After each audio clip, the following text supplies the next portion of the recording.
नमस्कार। उत्तराखंड जैसे शांति प्रिय राज्य में जिस तरह से कुछ संगठनों के द्वारा, कुछ कट्टरवादी संगठनों के द्वारा, कुछ ऐसे तत्व जिनके द्वारा उत्तराखंड के अमन चैन को, देश के अमन चैन को लगता है कि देश में शांति नहीं होनी चाहिए, ऐसे लोगों के द्वारा तरह तरह के बातें उत्तराखंड में भी की जाती है। चाहे वो लव जिहाद की बातें हों, चाहे वो लैंड जिहाद की बातें हों, चाहे वो थूक जिहाद की बातें हों, उत्तराखंड के अंदर भी अब धीरे धीरे इस तरह की बातें सुनने को मिलती है। हर एक व्यक्ति इस बारे में अपना एक स्पष्ट मत रखता है। अगर कहीं भी किसी तरह का इस तरह से अनैतिक रूप से अतिक्रमण है कि जहां पर अवैध रूप से जमीनों को कब्जा करके मजार बनाई जा रही है या कोई अन्य धार्मिक स्थल बनाया जा रहा है, तो निश्चित रूप से सरकार को उसके खिलाफ कार्रवाई करनी चाहिए। कहीं कोई व्यक्ति अगर कोई अपराध करता है तो अपराधी को उसकी सजा कानून के द्वारा मिलनी चाहिए, लेकिन इसका अर्थ ये नहीं है कि अगर एक किसी विशेष धर्म या जाति या संप्रदाय का व्यक्ति अगर किसी गलत कार्य को करता है तो उसके कार्य की जिम्मेदारी उसके पूरे धर्म के व्यक्तियों के ऊपर या पूरे समाज के ऊपर आप डाल दें, ये कहीं से भी बिल्कुल उचित नहीं है।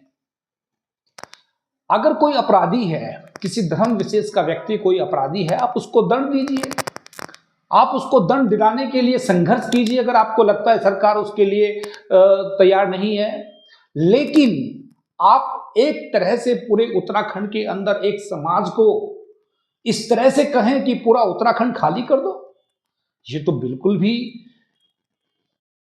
समझदारी वाली बात नहीं है, ये तो बिल्कुल भी स्वीकार्य बात नहीं है।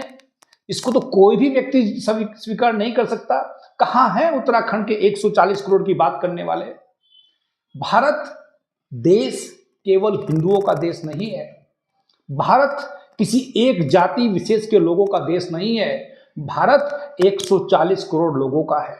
यहाँ पर हिंदू भी हैं, यहाँ पर मुसलमान भी हैं, यहाँ पर सिख भी हैं, ईसाई भी हैं, बौद्ध भी हैं और अन्य आदिवासी लोग भी हैं। इसके ऊपर, इसके जमीन के ऊपर, कन कन के ऊपर हर एक नागरिक का समान अधिकार है। यहाँ पर कोई कह दे कि ये हमारी अपनी बपोती है तो केवल और केवल वो अपना राजनीतिक हित साधने की बातें करते हैं।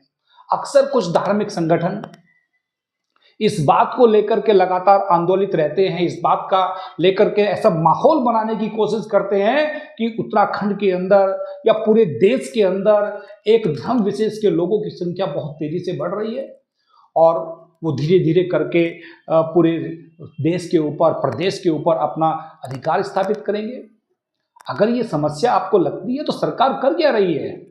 सरकार को तुरंत जनसंख्या रोधक कानून बनाना चाहिए।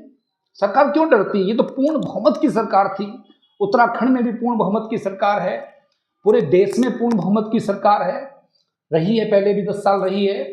और उत्तराखंड की सरकार जो अपने आप को सबसे पहले समान अधिकार संहिता वाला जो बिल है यूसीसी, यूनिफॉर्म सिविल कोड लाने की बात कर रही है, जिसमें उत्तराखंड के नागरिकों को समान अधिकार होना चाहिए, क्या ये अधिकार है? हमें तो साफ साफ ऐसा लगता है कि ये सरकार, वर्तमान सरकार, किसी धर्म विशेष को टारगेट करके निर्णय लेती है। ऐसे लोगों के खिलाफ कार्रवाई क्यों नहीं करती? अगर किसी व्यक्ति ने गलत किया है तो उसको सजा मिलनी चाहिए, लेकिन अगर आप पूरे समाज के ऊपर आप उंगली उठाएंगे तो ये हम लोग बर्दाश्त नहीं करेंगे। उत्तराखंड का कोई भी सभ्य नागरिक बर्दाश्त नहीं करेगा। उत्तराखंड का जन जन अपने सभी धर्मों के भाइयों के साथ में मिलकर के खड़ा रहेगा।